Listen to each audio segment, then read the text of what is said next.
ಸಾರಿಗೆ ಬಸ್ ಡಿಕ್ಕಿ ತಾಯಿ ಮತ್ತು ಮಗ ಸಾವು, ಸಾರ್ವಜನಿಕರ ಆಕ್ರೋಶ.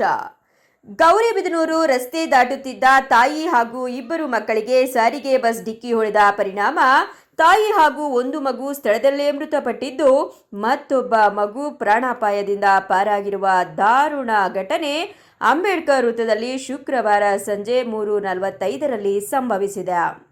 ನಾಗಮಣಿ 35 ವರ್ಷ, ಮಗ ಗಗನ್ 14 ವರ್ಷ ಬಸ್ ಕೆಳಗೆ ಸಿಲುಕಿ ದಾರುಣವಾಗಿ ಮೃತಪಟ್ಟಿರುವ ದುರ್ದೈವಿಗಳು. ತಾಲೂಕಿನ ಕಾದಲವೇಣಿ ಗ್ರಾಮದ ಸುರೇಶ್ ಎಂಬುವರ ಪತ್ನಿ ಹಾಗೂ ಪುತ್ರ ಎಂದು ಗುರುತಿಸಲಾಗಿದೆ. ಬಂದಿದ ತಕ್ಷಣ ಅವ್ನ ಬಸ್ಸನ್ನು ಅವರಿಬ್ಬರು ನಿಂತಿದ್ದವ್ರ ಮೇಲೆ ಹತ್ತಿಸ್ತಾ ಒಂದಷ್ಟು ದೂರ ಉಚ್ಕೊಂಡ್ರು. ಎಷ್ಟು ಜನ ಇದ್ರು?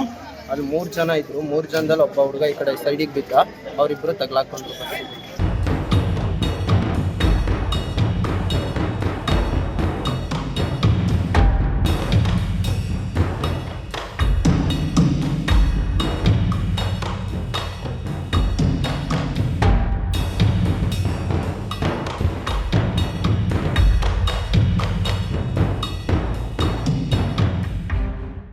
ಮತ್ತೊಬ್ಬ ಪುತ್ರ ಚಂದನ್ ಆಶ್ಚರ್ಯಕರ ರೀತಿಯಲ್ಲಿ ಪಾರಾಗಿದ್ದು, ಸಣ್ಣ ಪುಟ್ಟ ಗಾಯಗಳಾಗಿ ಸಾರ್ವಜನಿಕ ಆಸ್ಪತ್ರೆಯಲ್ಲಿ ಚಿಕಿತ್ಸೆ ಪಡೆಯುತ್ತಿದ್ದಾನೆ.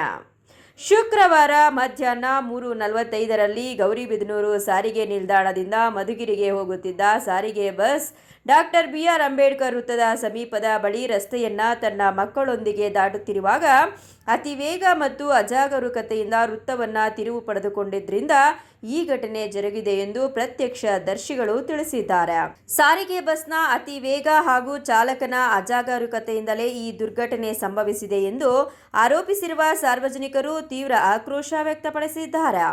ಸ್ಥಳಕ್ಕೆ ನಗರ ಠಾಣೆ ಪೊಲೀಸರು ಭೇಟಿ ನೀಡಿ ಪ್ರಕರಣವನ್ನ ದಾಖಲಿಸಿಕೊಂಡು ಚಾಲಕನನ್ನ ವಶಕ್ಕೆ ಪಡೆದುಕೊಂಡು ಮುಂದಿನ ಕ್ರಮವನ್ನ ಕೈಗೊಂಡಿದ್ದಾರೆ. R Manjunath, CTV news, Gauribidanur.